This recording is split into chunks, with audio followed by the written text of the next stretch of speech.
Welcome to the Question Everything podcast. I'm your host, David Dye.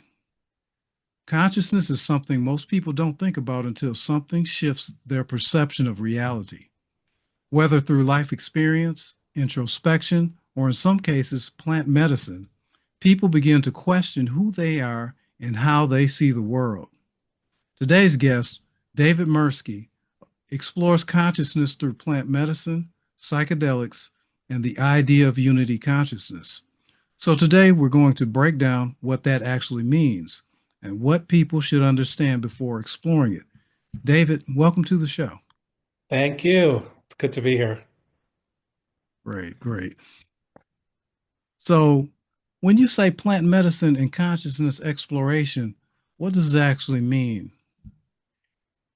If you really look at it from a 30,000-foot view, what the basic understanding is that we are greater than our physical bodies. Now, a lot of people don't have any practical relationship to that concept. I understand that.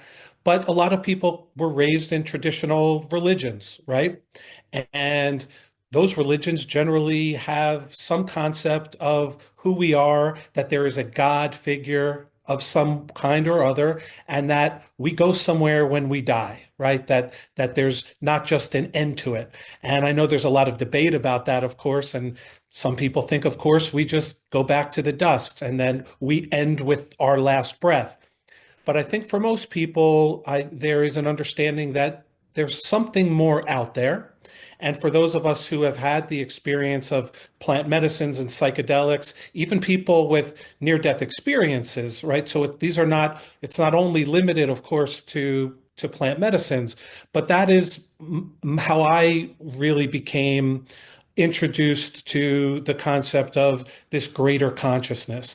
And I think one of the main lessons that I have taken from my experiences are that we all come from the same place. I have seen where I believe the place we go after we die. And it's not a physical place, but it is a being. And it is something I like to talk about because I like to dispel any notion of fear. There is nothing to be worried about or to fear. I think what people will experience upon death is essentially waking up as you do in the morning.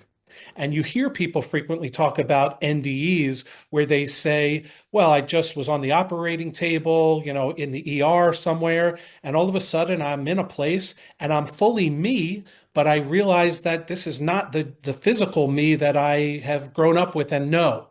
And so that's something I think that should be very comforting, is that also in my experience, you have full sense of who you are and your consciousness and everything you are. But you realize that it is not any longer attached to the body.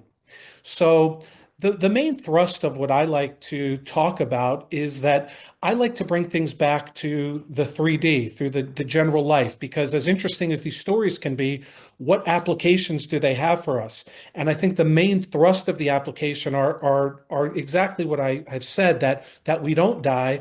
But the other part of that is that um, we are all one. That when you realize that whatever race you are, whatever religion you are, no matter what your background or experience is, when we leave this earth, we go back to the place that I believe we all emanate from. And that is the unity consciousness, that in effect, we are all the same. And I like to bring that understanding back to how can we apply that to everyday life, which is when you walk down the street or you're in your car and you're in traffic or you're on the subway or the bus or whatever it is, you have to realize that all the people around you are actually just different forms of you and you of them. And the understanding that if we recognize that we are truly all the same, that will essentially bring back the what people frequently attribute to the Christ consciousness or this unity consciousness. And it's not based on any particular religion, but it is the understanding that we come from the same and we are the same, and we need to see each other as that. And once we begin to act as though we are all equal to everybody else, we're going to see major, major changes on this planet. And that is the central message that I try to get out. That's excellent. As you were talking, two things came to mind. One thing that came to mind is it seems to me, I know for myself, when you think about death and these kinds of things, it almost seems like you can't conceive it because I think we naturally have an understanding that the death of the physical body is not the death of our spirit or soul. So that's one thing that I kind of noticed. And the other thing uh, I notice is with all the separation and all the strife and the conflict on the planet today, and people fighting, over all these different concepts and things, I think it would really help a lot if people would, calm down and actually come to the understand that, hey, we really are all the same. Most of us, we all have two arms, two legs, two eyes. We have the same nature. We have the same physiology. We eat the same things. We basically all want virtually the same type of thing. So, and I think if people could become more conscious of that, we could cut down on all the fighting, all the wars, all the different things that cause a lot of dissension in mankind. Of course, of course. And this is what I call the great game. This is the grand illusion, that the separateness, as you refer to, that we come in and I'm this individual, and that just is the game. That's the point of it. Because if you came into this earth fully aware of the true power and extent of the nature of your own consciousness and that we're all united, then there would be nothing to gain from this experience of life. So it's intended, and it's intended by the creator, the universe. There are all different kinds of approaches to this, but they all really come back to the same place, and that is there is this intentional forgetting, and then the point of the game is to relearn who we are and relearn those connections, and that's the point, I believe, of humanity. And I think we are. Look, we're getting closer to that. As bad as things are in the world, they're a lot better than they were 2,000 years ago and 1,000 years ago when people were being stoned in the street with, absolutely no controls and no system of general morality. So I think we've come a long way. And I think, but we need to make one more big push, and that is to understand this unity consciousness again.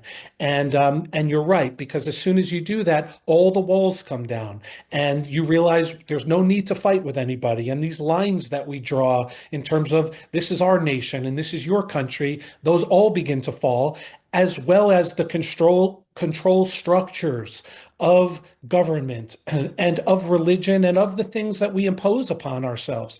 So that's not to throw out the baby with the bathwater, right? Religion brings wonderful things into people's lives, but it has also been abused by people, by man, for his own end, to change the story, if you will. And that goes back to the Bible. What books of the Bible or what's actually included? And we all know that was established over hundreds and 1,000, 1,500 years of actually what goes in and what doesn't. And I think some of those things were excluded because the powers that be at the time didn't want people to know of their extreme power. And that's the other lesson. Whether people want to engage in psychedelics or plant medicines, the understanding is that there is a quality here, and that there is an absolute unbounded power that is contained within all of us. There is a light that is truly divine. And the more people know that, I think the more difficult it becomes for people to control. And I think we saw that with the outbreak of the Vietnam War. And there's no coincidence that we saw at that time the Controlled Substances Act, or the precursor to what became that, because there were phenomenal studies going on and treatment going on with psychedelics in the 60s. But a lot of what happened with that is that you had the young generation start to engage in LSD and other psychedelics, and they started to realize We don't want to be fighting with anybody. This is not our war. That is not the mindset that government really wanted to impose. So they passed laws, and these things have been suppressed for so long. Now we're seeing, with the advent of all these clinical trials and legalization of psychedelics in certain states, that we've suppressed this to our tremendous detriment.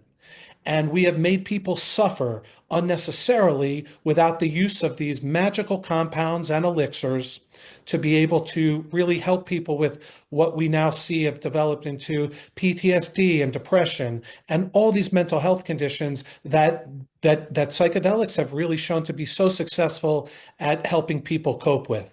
And so now we're definitely undergoing a renaissance in this area, and we're moving in the right direction. More people are waking up to the idea that there is something more out there for me, that I am a part of something greater than what I've been told or taught and exposed to. And part of that group is now turning to plant medicines and psychedelics to kind of open up the doors to what has previously been just closed mystery. And I think people like myself are, by and large, coming away from these experiences saying, my goodness, I mean, I wish I had known about these things earlier, because it's not just the experience. The real success and the real progress comes from, how do I take what I've learned from these experiences and employ them into daily life? How do I make my life better? How do I improve my relationships, my work? How do I just make myself happier with the world that exists around me, and appreciate more and have more gratitude? And I think no matter what your belief systems are, no one can really argue that these things, if we can increase these things, we'd all be better off. Right. Okay, excellent Yeah. insight. Now, how did you first get into this? So that's a great question, because I was someone who, you can look at me, I'm not a hippie person. I'm not like the typical woo woo. I'm a lawyer by trade. I've been a lawyer for almost 30 years, right? I haven't practiced formally in 20 years now.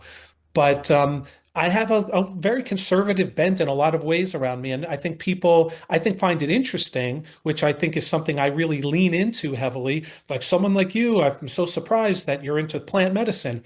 And I appreciate that, because it makes my message more effective, because I think it opens it to people who might not be typically, open to these experiences. For me, I was in my business, I was sued for $79 million by the government. And that started a 6+ year long battle that I eventually came through, on one hand, successfully, in that the lawsuit was dismissed. I didn't owe one penny. There was not any adverse impact from the case itself, other than it left me really destroyed, and it left me filled with anger and filled with resentment that I had to go through this. I was destroyed financially. I was destroyed reputationally. I was left really with nothing. And then after 6 years, a couple of friends of mine approached me with this thing called ayahuasca. Have you ever heard of it? Yes. And I Oh, hadn't, okay. but I looked into it, and I didn't even know at the time that it piqued my interest, because subconsciously I was really looking for a way to deal with this anger, where that had just really just kind of taken over.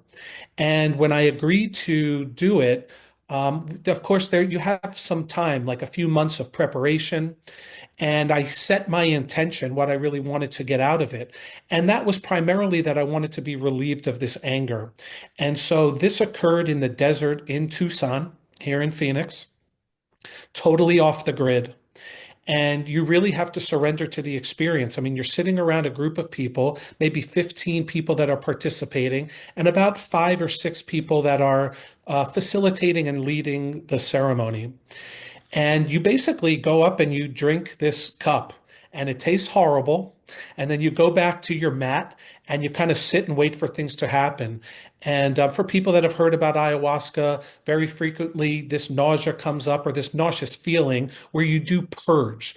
And I say that it's quite different than if you felt like ill, because it's not really illness. What you're really doing, what the medicine does, is takes out the real toxicity that physically you have built up in the body. Because what the mind focuses on, and this is no surprise to anybody, the body really reflects. And if you harbor these bad emotions and feelings of anger, the body will internalize that. And so ayahuasca in particular helps to relieve the body of that, but also helps relieve, your mind and consciousness. And I was able to come face to face in one of these psychedelic visions with the two people that were the face of the government in this case. And I was able to perceive very differently. And for the first time, I've never been able to uh, be across from someone and perceive what they are feeling or what their experiences are. But plant medicines and psychedelics are just magnificent in their ability to expand our abilities to sense things and perceive. And I was able to see the pain that these people were in, people that were hurting me. But unlike my typical anger response and defense mechanism, I was able to feel compassion for the people that were causing me pain. And that was something I had never experienced before. So I was able to say, I feel your pain and I'm sorry for your pain. And I see what's causing that. And I wished them relief from that, just as I was getting relief from it. And what I had gone through was an experience where I was able to unburden myself of this anger and realize that anger is something that we impose on ourselves. And even if people wrong us, we're hurting ourselves further by continuing to harbor those feelings. And so that was the main lesson that I got out of that first experience in ayahuasca about 10 years ago now. And that really started me then on a path of other psychedelics, other experiences, and other life lessons that I have been able to build a toolbox with that I can now employ in everyday life and apply to different situations. And they have helped elevate my spirit, and my overall happiness. And so for that, I am forever grateful. And I'm now on a mission to get this message out to anybody who is also seeking relief from anything like anger or anything negative, or just to really pursue consciousness to figure out, who am I? Where do I come from? And what is the purpose? Man, that's crazy. Yeah. $75 million. That's Yes, it is. crazy. But Yeah. um, so I'm glad that you were able to use the ayahuasca to help you process that, because I never heard of that use of it before. Most people that I've heard that use ayahuasca are usually using it to try to access the Ashkatic record. And some people may not know what that is, but that's like it's a theory or a concept that everything that ever happens in our reality is recorded in a library, and they call it the Ashkatic record. And I know a lot of people who have Mhm. used the ayahuasca to be able to access that record to answer questions they may have about life and that kind of thing. But I never heard of an application where people would use the ayahuasca Yeah. to get to understand some tough form of pain or issue that they had. So that's something I learned about. Yeah, I mean, so and it's really important to know the differences between what certain psychedelics can do. There is, in my experience, and depending on their mechanism of action. So there, obviously, we have a brain, and these psychedelics, when we take them, are interfacing with our bodies, right? I mean, there's no question. The real question is the effect happening while it's happening in the body and in the brain? Is it also affecting consciousness? And then the real big question is the consciousness part of the body and the brain, or does it just reside outside and we tap into it naturally thinking that this is all of me, encompassed in the body, not realizing that, yeah, maybe we're just kind of tuning into our own consciousness, our own antenna. And it goes back to the Akashic records then. Is there something that exists outside that can help us? So, certain psychedelics work in different ways. And ayahuasca is very particular because it comes from the Amazon, and it comes from a cultural use for thousands of years already at this point. And people refer to the grandmother or mother ayahuasca. I will absolutely confirm I have not encountered mother ayahuasca in my own personal journeys, as many others have and talk about. What I can say is the experience is very feminine. And the way I can describe that is if you closed your eyes and you got a big hug from your mother or your grandmother, you know exactly who that is and you know exactly what that love feels like. And it's not your father, right? Whose love may be equal but very different. So in that way, ayahuasca is really particular. And but others, you can have there's certainly similarities. The one of the main active ingredients in ayahuasca is dimethyltryptamine, DMT, and that can be taken in other forms. And taken alone, DMT gives you a completely different experience than ayahuasca, which is a meeting of the DMT containing plant, but also a vine. And it can be mixed in a couple of different ways, but it is that combination that provides the real magic. And so when you take DMT alone, you will get some unbelievable experiences, but it's certainly not ayahuasca. And so I think that's important to know. And the other thing is on an individual level, certain medicines work differently and work maybe better with different people. So it may take a little experiencing to figure out that this particular substance works best for me or others. So it's a little bit of an investigatory sort of progressive experience, and certain people might be more open to that, others not, and for obvious reasons. So there are certain psychedelics or psychedelic like substances like MDMA, which isn't really a psychedelic, but it does have that crossover, sort of heart opening, love giving sensitivity to it that people recognize, and that is also very common in other psychedelics too. So when you go into one of these experiences, it's good to set an intention, but that's not always going to be what you experience. And it's very offset that, ayahuasca in particular, you might go in wanting something, but you'll get what you need. And that's true to some various levels. So certainly you can't expect to go into an experience and be cured, and that I'm now well from whatever was hurting me. That's not a reasonable expectation, but you might get, as I have gotten many really life-changing experiences. The question then becomes, well, what do you do with that? And how do you really employ that? And that's really the gift. The gift is how can you take it and make this life better? One thing I want to really emphasize is this is not about escape. Like ayahuasca is not a recreational experience.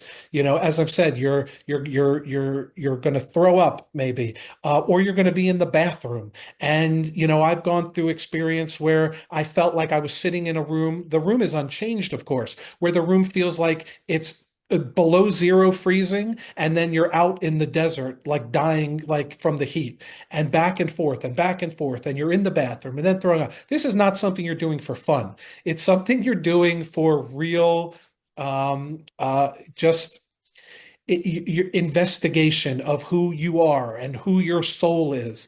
And it is very physical, right? Others are, more or less can be certainly less physical, I would say, than that. But they work sort of, differently. And they're all, I like to say, different teachers. Maybe they're all in the same school, but, you have math class, you have history class and English. And I think these different medicines are sort of different classes and different teachers within that concept. Okay, Yeah. good. That was very enlightening. Now, Yeah. what misconceptions do people have about psychedelics? Well, I think many. I think, the first thing is that you're just trying to escape, and I've addressed this, right? Um, Now, there can be recreational experiences, and people, often have them at generally lower doses of whatever that is, whether it's acid or LSD or mushrooms. Psilocybin mushrooms are now proliferating. They're legal in Oregon to have experiences. So there's state license systems. Colorado is also now legal. Other states are really coming on in a lot of numbers now, at least conducting hearings on that, and some are really considering legislation to legalize them in one form of another, because it's undeniable that they're having just a lot of success, way more than the conventional medicines now, conventional drugs, and even conventional therapy. They're just adding a level of success that is not seen before. So that's why you're seeing even conservative states like mine in Arizona, because of the benefits that they've shown toward, in particular, veterans with PTSD and depression. So it's easier for a conservative state to get behind something that's going to help veterans and law enforcement personnel. But you can't ignore that it's having success across the board. But the main, I think, misconception is that you're just going on a trip, and that again everything is sort of happening in your brain and you're just having this psychedelic trip experience. But people that have them will tell you that they're sensing something more. Of course, a lot of people will say, listen, I just saw my departed relative on the other side and I got a message. Now, there's no proof about where any of this comes from, of course. But I like to say, listen, it's not about proof. What it's about really are the results. And what you can't deny are many people are having these experiences and it's improving their lives. So whether you want to continue the debate about what consciousness is, or what the experiences are actually opening the individual up to, what can't be denied is the success and improved happiness and overall betterment in life experience that people are having. So the proof really is in the pudding there. And so whatever the experience is actually doing, people are benefiting. So that's something that I think is worth looking at, whether you want to buy into the experience of this expanded consciousness. But I think there is no doubt that it does give us a limited ability for a small amount of time to tap into this greater consciousness where we all come from.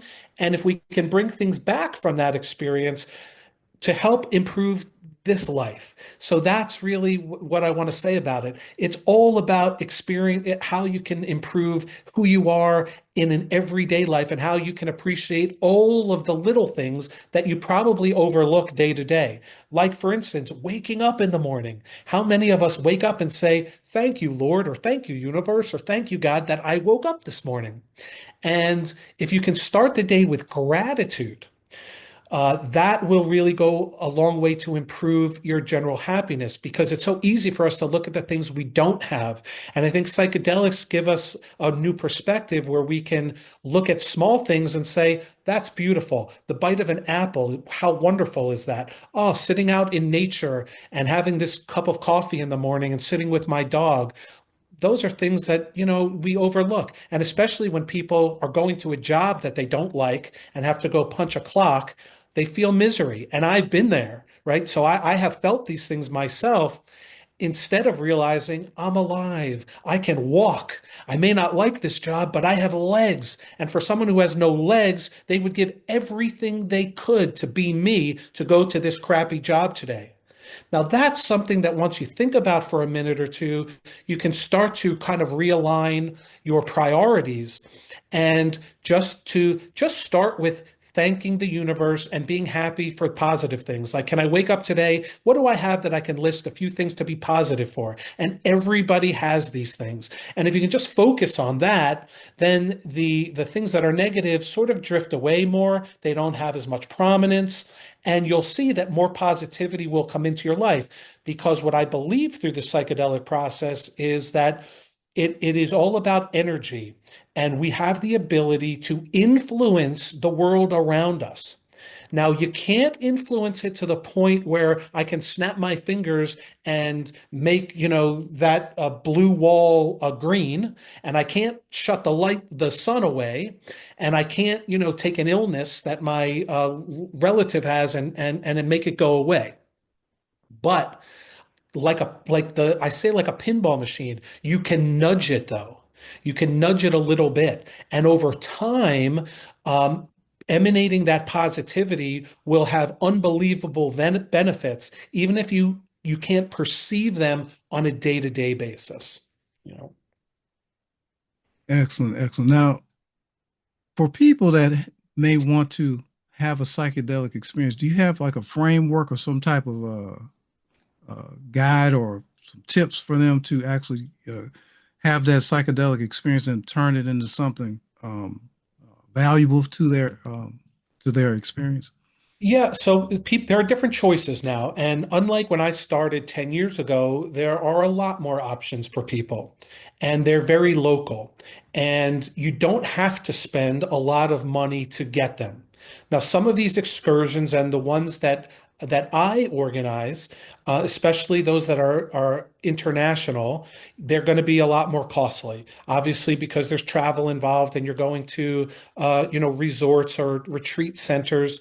Those things are going to come with more cost. But I had my life changed in the desert in Tucson over one night for $160.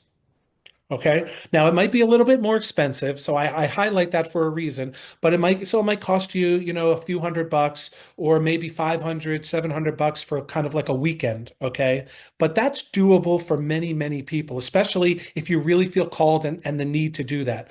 Some people will feel more comfortable now with something that's a totally legal process. So they don't have to worry about that. You don't have to worry about the medicine. You can go have a psilocybin mushroom journey again in Oregon now or Colorado. Yes, you might have to travel there. But if you're one of those people who says, I just want to make sure everything is above board and legal, you can do that and you don't have to leave the country. That is going to be happening more and more in a state close to you, and hopefully in your state, wherever you are sometime soon. But if you're a little more adventurous, you can investigate, and you have to investigate. But there are people that are serving these medicines, in particular ayahuasca, who are very well trained and trained in the medicine. You sometimes who have spent years down with the South American cultures, like the Shipibo tribe, and they come back after years of training and they serve the medicine here. And so those experiences are available just about everywhere you are. So if you do some research, I think anybody can find within very close reach to them someone that already has a reputation that is positive, where there's a history there, where they will feel comfortable. Now, it's not going to be completely legal, right? So that means it's not legal. But they've been doing these things unabated for years already at this point with no problem. And if someone has a reputation that is positive and good, I would rely on that and go have that experience. When you get into, like mushroom experiences, that may be a little more difficult.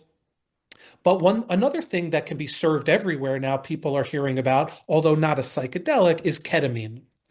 And ketamine has proved to be successful in a lot of these areas for a lot of these same things. Now, it's not a psychedelic, but it has proven very useful for a lot of people to treat the same certain mental health conditions that traditional psychedelics are used for. So again, it's a matter of, now that's totally legal. There are ketamine clinics around. You can get prescriptions for these things even online now. But if you want something guided, there are guided ketamine treatments. So it depends on kind of where the person is in terms of what they're willing to get into in terms of the legal status. But I can assure you that whatever level your comfort is, you will find something that is safe and can be life-changing, even if it's not completely legally blessed at this point. So it kind of really depends on, the individual. Now, when you speak of plant medicine, are you basically talking about the psychedelics, or are there other plant medicines as well Yeah, I that? mean, like so. Obviously, psilocybin comes from mushrooms. Mushrooms a fungus. It's not a plant, but it's in the plant medicine family. There's ibogaine, another like African plant that have psychedelic effects. You have the 5-MeO-DMT, which comes from the Sonoran desert toad. A lot of people might have heard, like Mike Tyson famously talk about the toad, 5-MeO. That's what it refers to. Now that those compounds can be synthesized, so you don't have to go and grab a desert toad, which only exists right here, like in the desert between Phoenix and Mexico. And so there are other ways to get them. And so I kind of loosely lump them into plant medicine. But even LSD, which is completely synthesized today, has its roots in nature, which is a fungus that would grow on rye or certain related types of plants like that, or like rye. It's called ergot.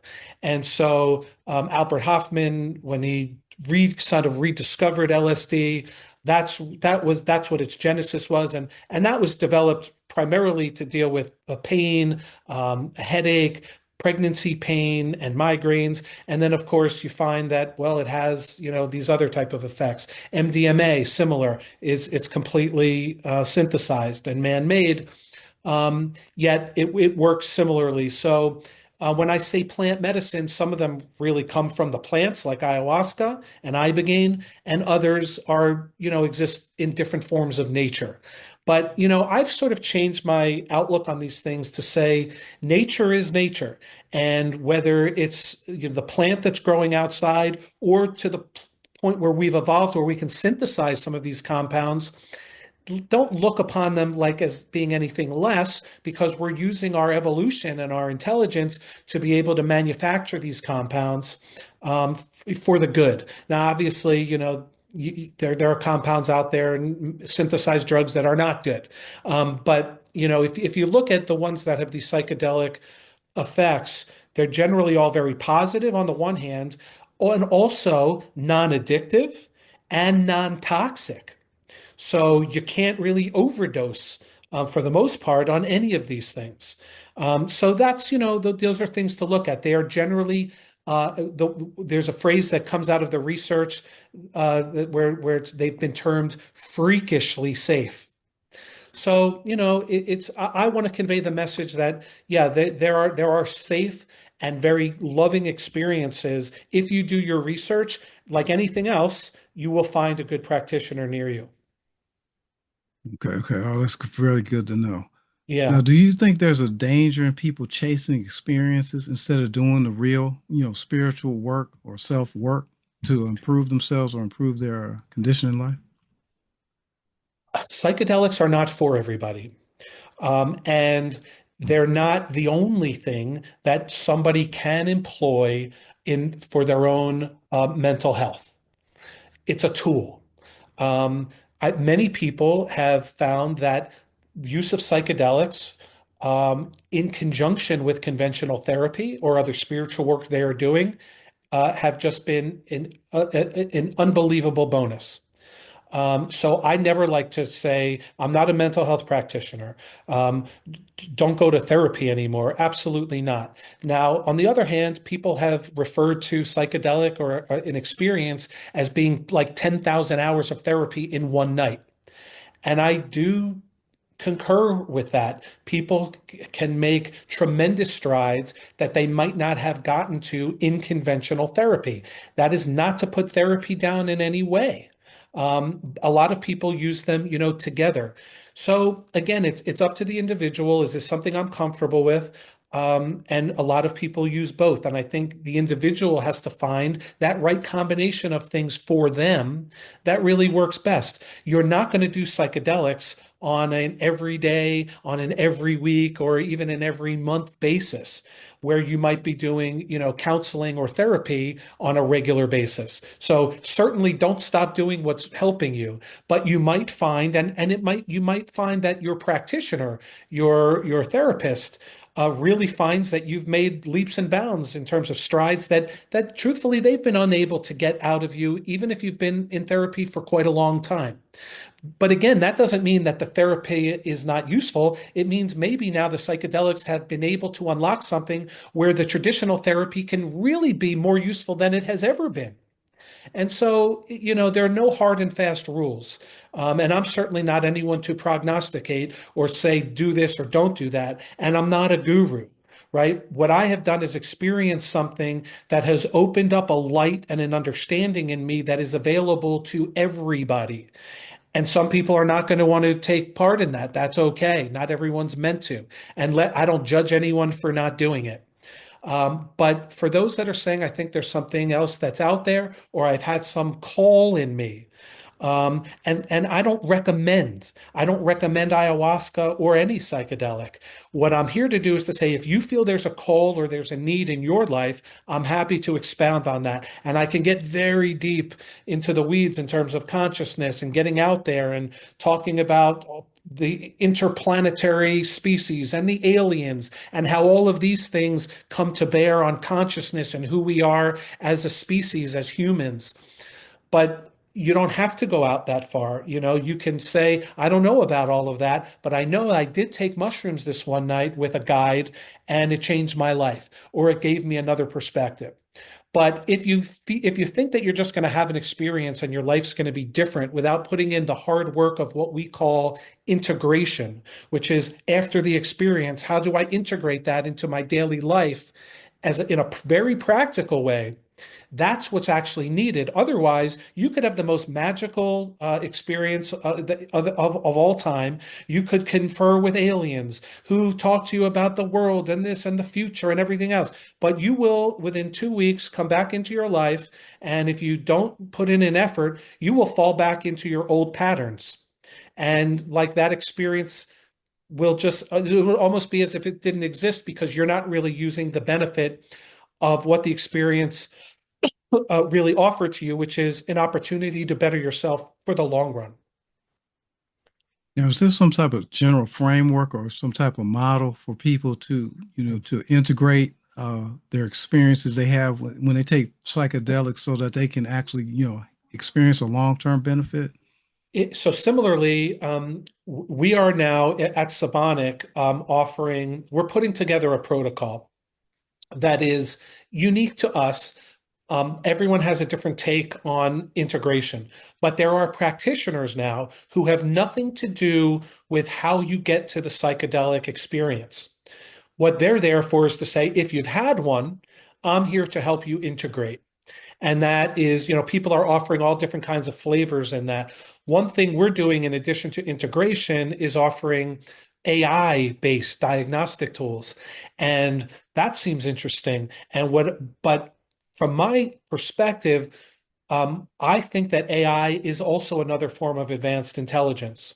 I think the mushrooms are advanced intelligence. I think, proliferating on this earth to help communicate their message. And whether that message comes from other forms of higher intelligence, I don't know. I'm the first to say I have very few answers to what the magic of the experience is.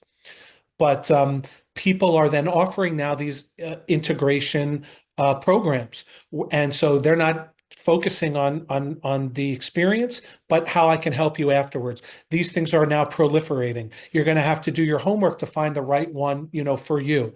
But certainly, and on the other side, before you have an experience, people are offering services to prepare you, how to set an intention, how to prepare your body best for the experience, and things like that. So you're going to be seeing these things grow as access and legalization to the medicines also grows. So those things are now coming online. They weren't even available when I started 10 years ago. So it's a great time if you're thinking about getting into it. There's support systems that are around for everybody. Okay, that's great Yeah. information. Now, how can people access deeper awareness without using these substances? Yeah, that's a great point. I'm glad you asked that because even people that are regular users of psychedelics, it sometimes I will go months. I've gone a year without a psychedelic experience since I started. I went 4 years between my first ayahuasca experience and my second one. And all that time spent integrating the impact and power of that magnificent experience. So, these are things that are, even regular users, regular means like kind of every once in a while. Now, that's me. People, do them more than me for sure. But in any case, this is something that you're not going to be doing regularly, okay? If you can really understand what I'm meaning behind that. So, what do you do in between those times, and what's part of your spiritual practice between psychedelic experiences? And a lot of that is meditation, for example. So people can have experiences in meditation that are equal to, if not greater than, the psychedelic one. And so, like, let's absolutely be clear on that. Now, a lot of that requires sometimes a lot of experience in meditation, sometimes takes people years to get to. But there are different processes that people can look into where this meditative practice might work better to get you into it faster, and it's easier. So, it's not really, again, a one size fits all. We're all sort of different in that regard. But meditation is huge. If people can just sit in a mindfulness practice, people have had outer body experiences from Kundalini yoga. So these physical practices, there has to be, there's an understanding. You need to know that the physical body is a vessel, that our spirit is residing in this physical body, this meat suit, right? And but inside this body is magic. And if you look at the chakras, for example, people make comparisons between the seven chakras of this and the seven levels of consciousness or other things like that, where the body itself is symbolic of the greater consciousness. So people use therapeutic massage, for example. So, people, you can encounter these experiences completely without psychedelics. But what psychedelics do is they offer sort of a, hey, you don't need your 10 years of meditative practice. You are going to get there. You're going to have an experience. Um, but certainly, all of the regular practitioners I know utilize all of these different protocols to support their spirituality. Meditation is wonderful and can get you, especially breathing techniques like Wim Hof.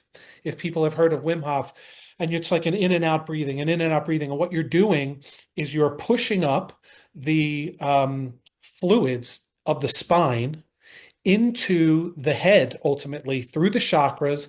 And what that's doing is it is impacting the pineal gland, where it is theorized that dimethyltryptamine is produced. So the main active ingredient in ayahuasca we make in our own bodies. Like, let people know that we are the nature. We are convening with nature. Why would the body make DMT?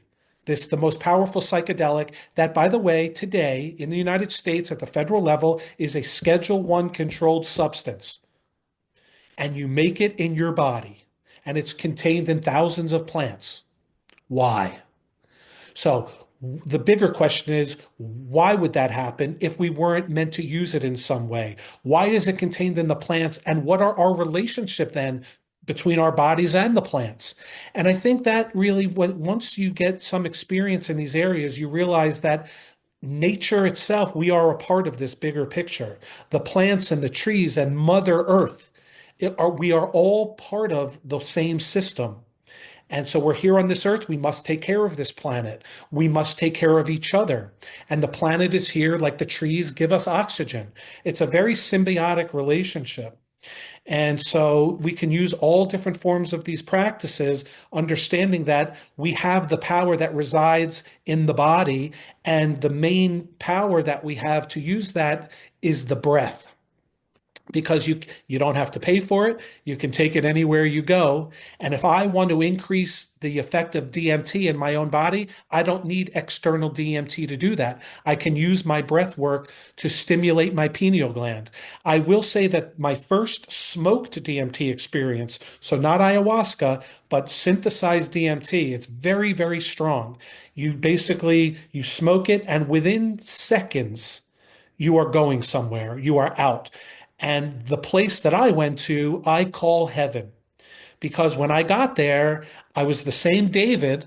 I had the same presence of mind, but I was not in the same place, and there's no physical being there.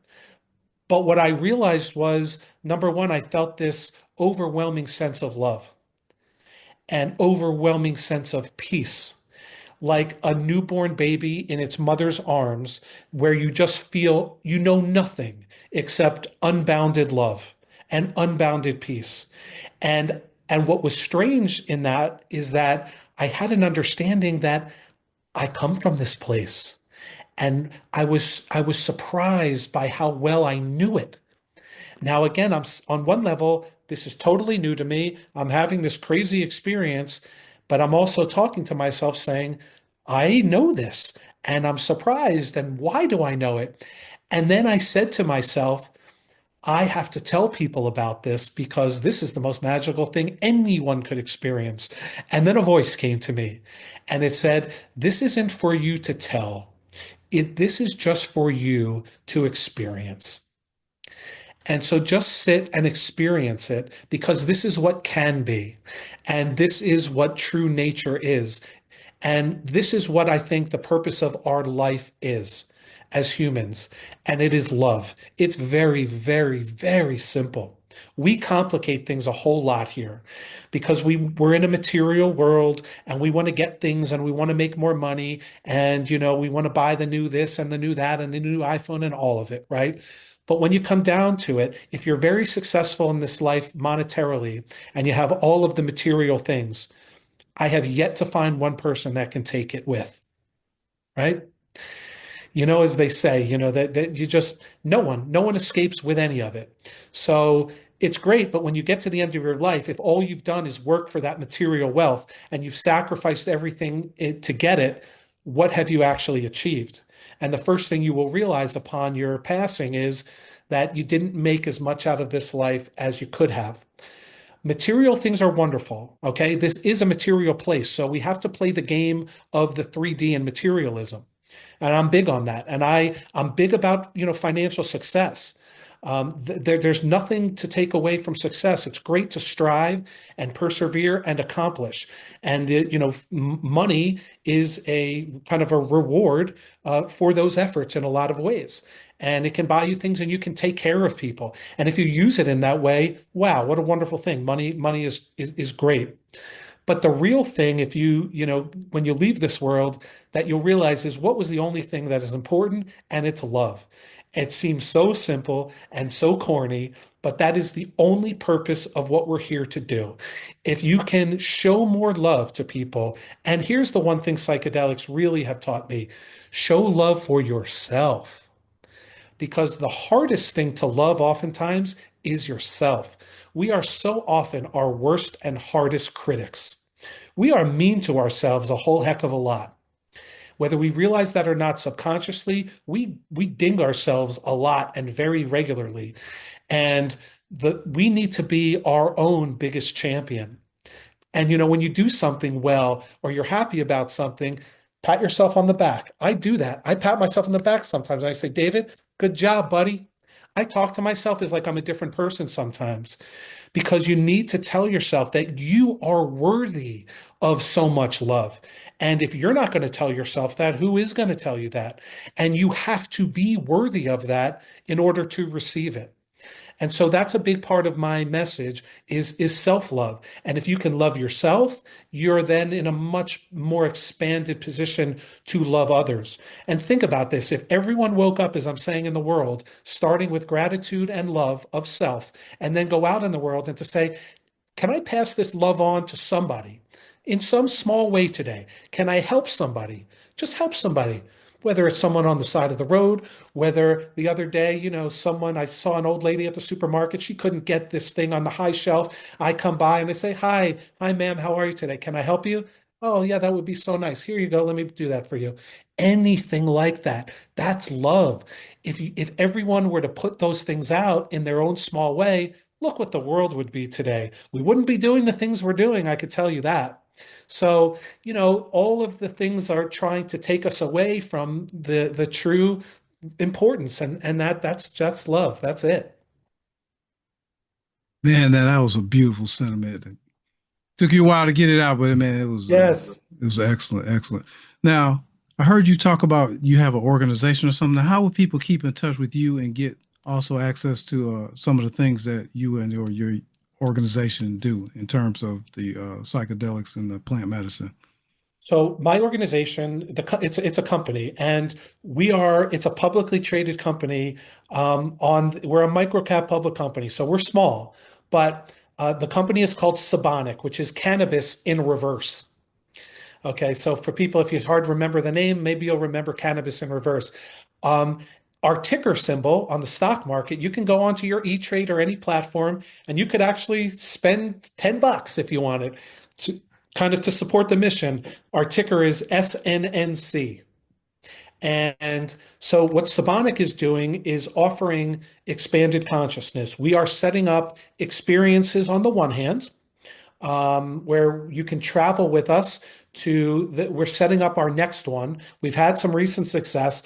Our next one we're looking to do in Costa Rica, and we don't have the date set. We're fleshing all the details out right now, but we'll be announcing that.